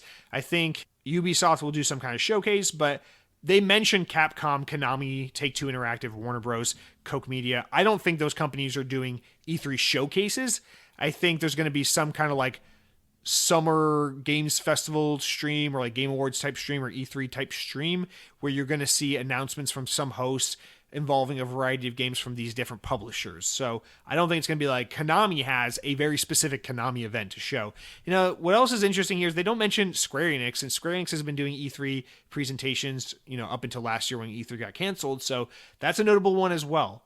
They don't have Devolver Digital has been doing one lately. There's usually that PC game showcase, which isn't mentioned here. So obviously, I'm sure a lot of this is still in development and subject to change, but there's a lot that they didn't mention here, and that's what I fixate on more so. But it's no surprise that Microsoft's going to be here. No surprise we're going to see Xbox. Xbox has always famously been very involved in every type of these events. They love going to Gamescom, E3, even Tokyo Game Show where they have like no business being there. They go to the Game Awards every year. So this is no surprise to see Xbox going to be here. I'm sure this is probably going to be their big event. Xbox seems to be the last of like the big players, really big players that seems to really still believe in E3, which I kind of like because I like to make fun of E3 a little bit because I think it's antiquated and I think it's kind of stupid, but also I'd be lying to you if I said I don't have like the warmest and fuzziest memories of just being really excited, sitting around the TV with my brothers, watching E3 as children, kind of losing our collective minds. It's like, oh my God, they're making a fucking Tomb Raider RTS game that isn't a real thing. For some reason, that was my example, but just getting excited about E3, fun memories. So I like E3, but it is kind of a weird, like dated thing. Like Xbox doesn't need E3. They can do just fine without them. But I think if there's anything last year showed us with the pandemic and whatnot is it can be fun to have an E3 type event where it's like, hey, I know from June 12th to 15th, I'm going to get all the big game announcements from Nintendo, Xbox, Konami, Ubisoft, everyone. It's all going to be over these 3 days. These are the 3 days where I really need to be tuned in to the internet to know what's going on in gaming. What's the future look like for gaming? And that was nice to know, like, this is when to expect it. This is when to carve the free time out. This is when to pay attention. Last year was kind of annoying because without E3, it was a little bit of like, everyone was like, oh, well, we're going to do our event here and they're going to do their event there. And it became this thing of like every single week. It was like, all right, this week, Capcom's going to do one. Next week, Sony's going to do one. Next week, EA's going to do one, but just about sports games or some shit like that. And then you ended up watching all these like 45-minute digital presentations that were way too long in the tooth. And these publishers were like, oh, it's so cool. We got all the eyes on us. But it's like, nah, man, people are fucking bored. No one wants to watch this shit. So it is nice to have that umbrella that umbrella of E3 to kind of encapsulate all the big players, all the big news, all the showcases, all in one event, because it kind of makes it more exciting and monumental, whatever, momentous, whatever. But yeah, E3's come back. It's going to be digital only. Surprise, surprise. Now, our next story kind of goes in tandem with this a little bit because it's about digital showcases, not so much because it's about E3, but this one I have less to say about. We'll get into it. Windows Central reports that according to actually Mary Jo Foley from ZDNet, Microsoft may be having some kind of gaming related event in May. So Microsoft has already announced their build dates for 2021, which is Microsoft's event. It's usually a little more about it's usually a little more insider, like developer kind of conference they do about more general like PC and tech industry stuff. It's not usually gaming related, but they've announced their dates for this year, which are going to take place from May 25th to 27th. But as part of these events, Mary Jo Foley reports that Microsoft is actually planning a range of smaller what's next type of virtual events, digital presentations, which will include features specifically tailored around gaming. So they're going to have apparently a specific what's next for gaming kind of panel, probably slated for sometime in late May. And this is separate from their GameStack event they're supposed to do sometime this month in April. So this is supposed to be supplemental to kind of the main Microsoft presentation that they're going to do during build. So nothing to get super excited about. And it is most important to note, since this is a gaming related podcast, that this is not meant to be a let's talk about games kind of gaming event. This is more so to be like, let's talk about technology and tools and infrastructure and things like that we use in the game space. So it is Microsoft's event about gaming related tech things and not so much about video games. So not let's show the consumers Halo Infinite. It's more like let's developers and hardware engineers talk about advancements and things like that happening in the tech world that relate to gaming. So probably really dry, boring stuff that most of us won't pay attention to, and we probably won't really get any news out of it, but it's important to note nonetheless that's apparently happening, and I just wanted to put it out there. And then our final wrap-up story of the week, guys, comes from Xbox Wire. We've got a list of games coming soon to Xbox Game Pass, as well as games leaving Game Pass. So let's get into this. We got some really exciting entries here. So coming soon on April 8th, which is already passed, or is the day that this podcast goes live. So as of now, Grand Theft Auto 5 has come back to Game Pass. You might remember it was there about a year ago. Now it's back on Game Pass. It's on console and cloud this time, so you can play it on your Android device as well. This is a big get for them to have this one back, because remember, Grand Theft Auto 5 is still constantly charting on NPD, constantly selling. People are still constantly playing GTA Online, so this is still a big get for them. So even though people like myself don't care about this, and if you're a gamer, you likely have played this game already, so you don't care, you probably own this, but this is still a pretty decent get for Game Pass. Remember, lately they've been getting shit like GTA 5, Outriders Day and Date, MLB The Show, which is a PlayStation game, So Game Pass looking real sexy. Next on April 8th, Zombie Army 4 Dead War comes to console, PC, and cloud. I'm excited for that. Zombie Army is a fun game. Zombie Army Trilogy used to be on Game Pass. So now we got Zombie Army 4, so at least we'll have something from that franchise. That one's only about a year old, if that. So that I'll definitely have to check that out. Also, something to keep in mind: Zombie Army 4 is one of the PS Plus games this year over on PlayStation, or this month over on PlayStation. So interesting. It seems like the publisher shopped that game around and was like, "Okay, PlayStation, you want it? Okay, it's a PlayStation Plus game. Xbox, you want it? Okay, we can get it into Game Pass." So interesting thing to note there. Disneyland Adventures comes to cloud on April 8th. It's already on console.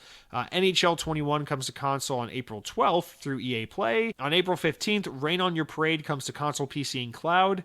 That's an ID at Xbox game. And then on April 15th, we got another ID at Xbox game, Pathway, coming to PC now. So some really good ones, particularly Grand Theft Auto 5 and Zombie Army Trilogy. But leaving Game Pass soon, on April 15th, we have a handful. Leaving console and PC, we're going to lose Deliver Us to the Moon, Gato Roboto, and Wargroove. All three of those are leaving April 15th. I've heard Wargroove's a really good game. Never played it. April 16th, we're losing a handful of games through EA Play, and they are all on console. Madden NFL 2015, 2016, 2017, 2018, and Madden NFL 2025, as well as NHL 18 and NHL 19. So that is it for all the Game Pass things coming and going. Definitely check out Zombie Army Trilogy if you like Left 4 Dead-esque kind of zombie games. And that's going to do it for all of our main news stories. But we're not done yet, because now it's time for the important enough news stories. Stories important enough to make the podcast, but not important enough to warrant their own discussion. So first off, we'll blast through these because we're running a little long. But IGN reports that Turn 10, the developers behind the Forza Motorsport series, have announced that players will soon be able to get their hands-on time with the next Forza Motorsport game, which is, as we know, supposed to be a Forza Motorsport service more than a single entry in the franchise.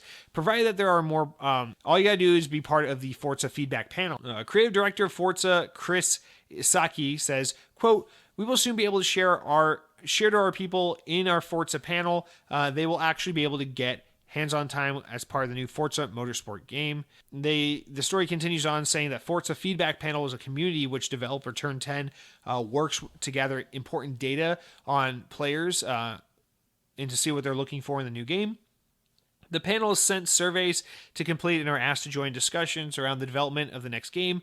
By allowing people on the panel to play part of the next Forza, Turn 10 will be able to gain further feedback.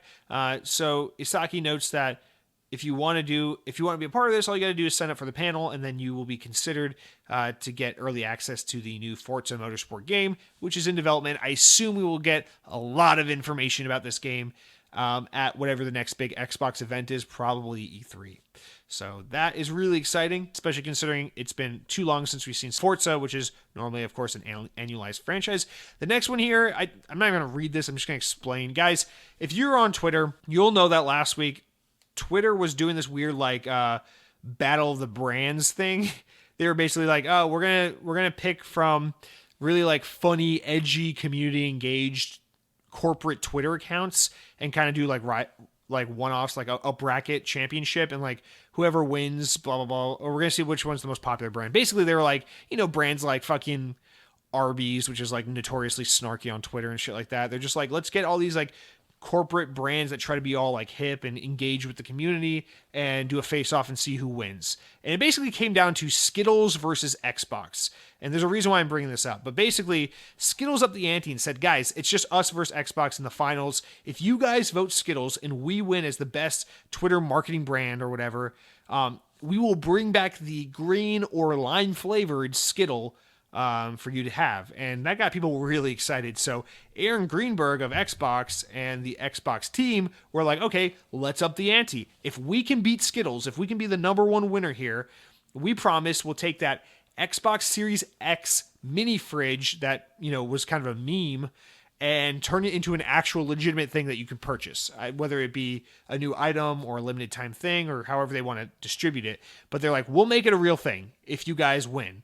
And what happened actually was really, really close. Skittles got 49.5% of the vote. Xbox won with 50.5% of the vote. So Xbox won, which means the Xbox Series X mini fridge is going to be a real thing that gets made. Aaron Greenberg confirmed it himself. This is not an April Fool's joke. This actually happened. So on one hand, I think that's cool because I would love an Xbox Series X mini fridge. But on the other hand, I fucking hate this Twitter era of big corporations get these snarky, obnoxious, accounts run by teens that just try to make funny memes and shit like that all day. It drives me nuts. I'll always prefer the more faceless corporation over the fun trying to be hit brand. Honestly, I'll take Nintendo or PlayStation Twitter over Xbox Twitter any day because it's not funny. It's just it's so annoying with the brands. Goddamn, but whatever. People like it. It's fun, I guess. Whatever. So I just want to mention that because, guys, we're getting Xbox Series X mini fridges. I think that's pretty fucking cool. Next up, 343 Industries has launched Season 6 of Halo Master Chief Collection, which is out now. The season is named Raven, after the ODST fire team Raven from the arcade game released in 2018, which you can find at Dave & Buster's, among other places. Lots of new Halo 3 cosmetics and things like that are in there, so check out the new season for all the new unlocks and skins and such like that. Pretty cool thing to theme the new season after, I think. Next, GamesIndustry.biz reports that Microsoft have announced the addition of touch control options on new titles for Xbox Cloud Gaming. Over 50 games can now be played from Android phones, including Sea of Thieves, Gears 5, Hellblade, Celeste, Hello Neighbor, Yooka-Laylee, and Dead Cells. The platform holder first introduced touch controls with Minecraft Dungeons last September, but is quickly expanding from there. Next, IGN reports that unfortunately LEGO Star Wars The Skywalker Saga has been delayed from spring 2021 and will now be released sometime in the future, although TT Games promises they'll provide an update sooner rather than later, but we don't have a date as of yet. And finally, IGN reports that Shark RPG Maneater is breaching the surface at last with the reveal of new DLC titled Truth Quest, which is planned for release sometime this summer. Guys, that's going to do it for all of our news this week. With that out of the way, because let's be honest, we're here for the McPizza information, not for the Xbox news. But with that out of the way, let's jump into the closing segments. We've got Xbox Wire's new game releases of the week. This week, it's a modest 8 new games coming to the platform, so let's be grateful for that. And we will follow our tradition of saying the title of the game and judging what it is solely based off a screenshot and a title and nothing more. So we've got Breathe Edge coming out on April 6th, which is already out. Breathe Edge is about basically people who pull down the mask and in public and just start mouth breathing all over you. We call those breathe edgers because they think they're being edgy for breathing all over you, but in fact, they're just being asswipes. We got Lost Words Beyond the Page, April 6th. It's out now. It's one of those indie-looking games with trolls and shit. We got Luck Slinger, which looks like some cultural appropriation Native American 8-bit game. It looks like they're trying to just... Cozy Grove comes out April 8th. It looks like someone drew the game instead of designing art assets. What the Dub comes out April 8th. It's out now, the day this podcast goes live, and actually it looks really cool. There's some people sitting in a theater, and they're watching a black and white movie, and the subtitles read Missing Audio, so I'm excited to see what that... Maybe that's fun. I don't know. Raven Sword Shadowlands comes out April 9th. It looks like Elder Scrolls if it had no budget and was made in 1997. Skyland Heart of the Mountain comes out April 9th. And there's this girl who looks like a vampire slayer, but she's got silver bangs. And there's like a steampunk balloon thing in the background. And it looks like there's some in-app purchases available as well. So even if the game's not fun, at least you can spend some money. And then Yoko Yuki, Dr. Rat's Revenge. Cute name, dumb game. That's going to do it for all of our new game releases of the week. You guys, Games with Gold, reminder, we have a shitty lineup of games this month. Vikings, Wolves, and Midgar, who cares? You can get that all month long. Truck Racing Championship, oh man, we're almost there. It's available April 16th to May 15th. Can't wait.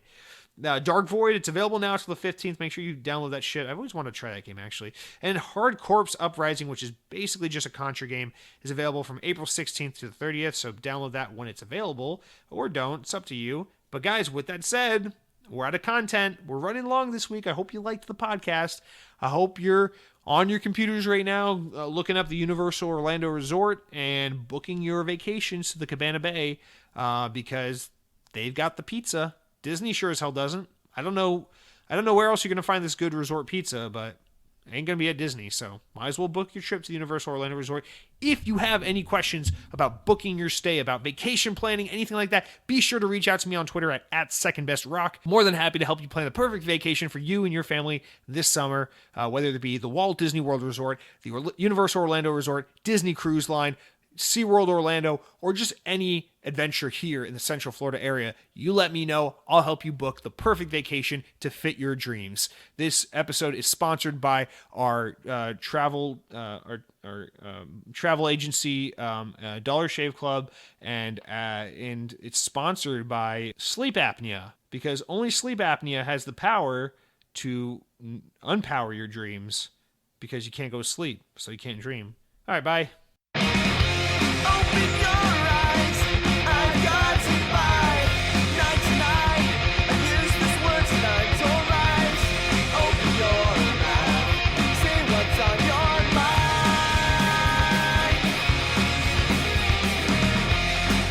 I'll keep my hands at my side. I swear I'll keep my word. Yes, speak my mind. In the right time we felt this way.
Yeah!